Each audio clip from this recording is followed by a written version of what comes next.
Hello friend, नमस्कार। आज बहुत महत्वपूर्ण टॉपिक लेकर के आए हैं बीएड फर्स्ट का। बीएड फर्स्ट में कोई भी यूनिवर्सिटी से आप बीएड कर रहे होंगे तो आप इस टॉपिक को आप समझें। इससे पहले वाला वीडियो जरूर देखें। उस वीडियो में पहले हमें वृद्धि और विकास का अर्थ, डेफिनेशन और अंतर आप लोग को मैंने बता चुका हूं। आज वृद्धि और विकास का हम सिद्धांत बताने जा रहे हैं। वृद्धि और विकास का सिद्धांत है क्या? प्रिंसिपल। पहला पॉइंट है निरंतरता का विकास क्या है, सिद्धांत क्या है। पहला है कि यह एक निरंतर चलने वाली प्रक्रिया है जो बच्चे के जन्म से लेकर मृत्यु तक चलती है, परंतु गति एक जैसी नहीं होती है। वह कभी तेज कभी धीमी होती है।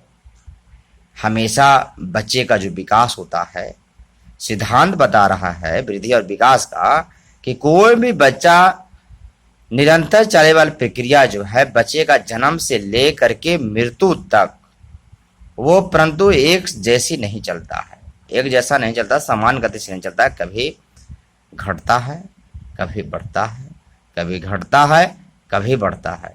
और वृद्धि क्या है? वृद्धि हमेशा चलता रहता है, लेकिन वृद्धि जो है एक लिमिट होता है, एक लिमिट समय होता है बढ़ने का, है ना। एक लिमिट समय पर जाकर के वो इसका वृद्धि रुक जाता है। लेकिन विकास जो होता है ना, विकास जो होता है वो मृत्यु से लेकर के, जन्म से लेकर के मृत्यु तक हमेशा उसका विकसित होता रहता है। आप लोग को मैंने इस वीडियो के पहले आप लोग को मैंने अच्छी तरह से प्रथम वीडियो में और सेकंड वीडियो में आप लोग को मैं समझा चुका हूं। चलते हैं, दूसरा पॉइंट करता है परस्पर संबंध का विकास क्या है। परस्पर संबंध का विकास है, इसका सिद्धांत क्या बताता है कि शरीर के एक पक्ष का वृद्धि और विकास दूसरे पक्ष के साथ अंतर संबंधित होता है। शरीर के एक पक्ष में विकास का प्रभाव दूसरे पक्ष पर भी न्यूनतम पड़ता है। जैसे इसका एग्जाम्पल के थ्रू से आपको समझाना चाहता हूं कि मानसिक रूप से पिछड़ा हुआ बच्चा सामाजिक और संवेगात्मक रूप से भी पिछड़ जाता है, जबकि सदा प्रसन्न रहने वाला बच्चा शारीरिक रूप से स्वस्थ होगा। कहने का मतलब है कि परस्पर संबंध का विकास का मतलब होता है कि जो बच्चा का विकसित हो रहा है, विकास कर रहा है, और उस विकास करने के समय में, विकास करने के दौरान में बच्चा का किसी मानसिक तनाव हो जाता है, उसको बच्चे को हर एक चीज का सोचनीय बढ़ जाता है, मैं कोई भी इसका टेंशन बढ़ जाता है दिमाग में, तो वो अच्छी तरह से विकास नहीं कर पाता है। जो बच्चे के सदा प्रसन्न, जो बच्चा हमेशा सदा प्रसन्न है, उसके पास किसी प्रकार का टेंशन नहीं है, तनाव नहीं है माइंड में, तो वह बच्चा शारीरिक रूप से स्वस्थ होगा और वो हमेशा बच्चा विकसित होगा, आगे रुक बढ़ेगा अच्छी तरह से। किसी बच्चे को तनाव नहीं करना चाहिए, सोच समझता नहीं देना चाहिए। जब उसको हमेशा दिमाग को फ्रेश रखें, तब वो बच्चा, कोई भी व्यक्ति विकास कर सकता है। एकीकरण का सिद्धांत समझते हैं। सबसे पहले बच्चे को संपूर्ण अंग का विकास होता है। बच्चे का सबसे पहले संपूर्ण अंग का विकास होता है, उसके बाद उसके विभिन्न अंगों का विकसित होता है और अंत में उसमें समन्वय हो जाता है। जैसे जिस प्रकार से एग्जाम्पल समझाऊं कि बच्चा शुरुआत में हाथ को हिलाना सीखता है। बच्चा धीरे धीरे जैसे उसका शरीर वृद्धि करता है, तो वो बच्चा पहले हाथ को फेंकता है, पैर को फेंकता है, धीरे धीरे पैर फेंकने लगता है बच्चा, है ना। पहले हाथ को हिलाता है, अब पैर को हिलाते हिलाते और वो अंत में हाथ और उंगलियों दोनों को एक साथ हिला सकता है। हाथ भी हिला रहा है और उंगलियों को ऐसे से हिला रहा है। तो उंगली हिलाने का मतलब क्या है? उंगली हिलाने का मतलब है कि वो बच्चा जो है किसी वस्तु को आसानी से आप पकड़ सकता है, आसानी को पकड़ने का सक्षम हो रहा है, क्योंकि उस शरीर में क्या हो रहा है? विकसित हो रहा है, वृद्धि हो रहा है। तो हम कह सकते हैं कि एक साथ हिला सकता है जिससे उनमें समन्वय हो जाता है उसे एकीकरण का सिद्धांत कहते हैं। समान से विशिष्ट की ओर के मतलब समझते हैं। शुरुआत में बच्चा स्पष्ट आवाजें निकालता है। बच्चा शुरुआत में क्या होता है, बस से आवाज निकालता है, चिल्लाता है, रोता है, तो क्या है, एक तरह से बच्चा आवाज निकाल रहा है। इसके बाद उनके शब्दों को स्पष्ट रूप से बोलना सीखता है। समाज में उसको माता पिता, माँ, दादा उसको सिखाया जाता है। बच्चा हमेशा दादा दादा दादा नन्ना नन्ना करके उसको बच्चे को सिखाया जाता है, बोलियों को पकड़ाया जाता है। शुरुआत में बच्चा हाथ पैर को वैसे ही हिलाता रहता है, उसके बाद विशिष्ट रूप से ही किसी चीज को पकड़ना शुरू कर देता है। धीरे धीरे बच्चा जो होते हैं विकसित करता है, हाथ हिलाता है, पैर हिलाता है, हाथ हिलाते किसी वस्तु को अंगुली हिलाने लगता है, तो बच्चा को अब क्या करता है, किसी वस्तु को पकड़ने में सक्षम हो जाता है, कार्य करने में सक्षम हो जाता है, जिसे समान से विशिष्ट की ओर जाने का सिद्धांत कहते हैं। समान से विशिष्ट का मतलब समान पहले था, एकदम समान था। समान से विशिष्ट मतलब अधिक गुण उसको पास आ रहा है, उसी को कहता है समान से विशिष्ट की ओर वो जा रहा है। व्यक्तिगत विभिन्नता का सिद्धांत का मतलब समझते हैं। किसी भी व्यक्ति का सिद्धांत उसके व्यक्तिगत भेदों पर आधारित होता है। अर्थात संसार में कोई भी दो बालक वृद्धि और विकास की दृष्टि से समन्वय नहीं हो सकते हैं। कहना मतलब कोई भी व्यक्ति सिद्धांत व्यक्तिगत भेदों पर, जैसा व्यक्ति का, जैसा समाज में जिस बच्चे को गुण मिलेगा, क्वालिटी मिलेगा, उसका मानसिक सोच विचार वाला आदमी मिलेगा, अच्छी अच्छी सोच वाला, कहने वाला, उसी तरह से बच्चा भी विकसित करेगा।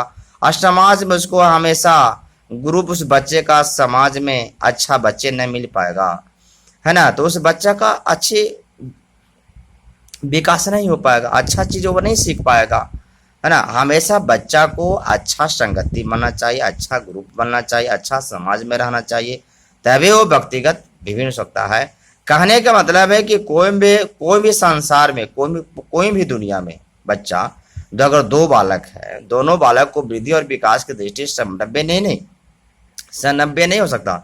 समन्वय का मतलब कुछ दो बालक है, समान रूप से न वृद्धि होगा न विकास होगा, दोनों बच्चा अलग अलग डिफरेंट प्रकार का विकसित होगा और अलग अलग प्रकार का दोनों का सोच अलग अलग ही होगा। एक जैसा कोई भी आदमी का नहीं होता है, कोई भी बच्चा का नहीं होता है।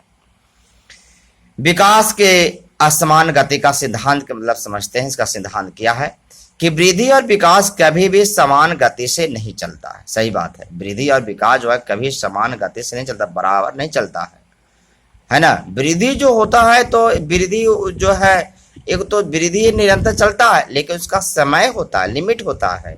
वृद्धि कहीं जा करके उसको लिमिट हो करके वो रुझता है, 18 से 17 वर्ष तक वो उम्र बढ़ता है और उसका वृद्धि रुझता है 5 से 6 फीट तक जाकर के वो वृद्धि रुझेगा। लेकिन विकास जो होता है, विकास जैसे जैसे उम्र बढ़ता है वैसे वैसे उसका मानसिक सोच विचार हमेशा बदलता रहता है, वो हमेशा चलता ही रहता है।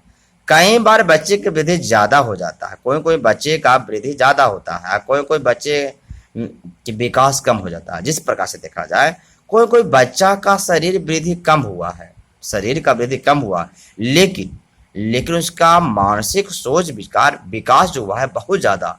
हम कह सकते हैं समाज में कि देखिए ना, वो बच्चा जो है उसका शरीर कितना वृद्धि कम हुआ लेकिन उसका विकास, उसका सोच क्या है, बूढ़ा जैसा है, बूढ़ा दादा नेद बोलता है ना। हम लोग समाज में इस तरह से बोलते हो, परंतु विकास कम हो जाता है। कोई बच्चा का शरीर वृद्धि अधिक हुआ, शरीर लंबा हो गया लेकिन उसका शरीर में उसका मानसिक सोच विचार कोई परिवर्तन नहीं हुआ है, यानी छोटा बच्चा के जैसे वो व्यवहार कर रहा है, अभी तक उसको शरीर में विकसित नहीं हुआ, तो उसको हम कह सकते हैं बच्चा का भी लूरभास नहीं हुआ, एकदम भोंदा टाइप है, जैसे उस बच्चे को हम कह सकते हैं।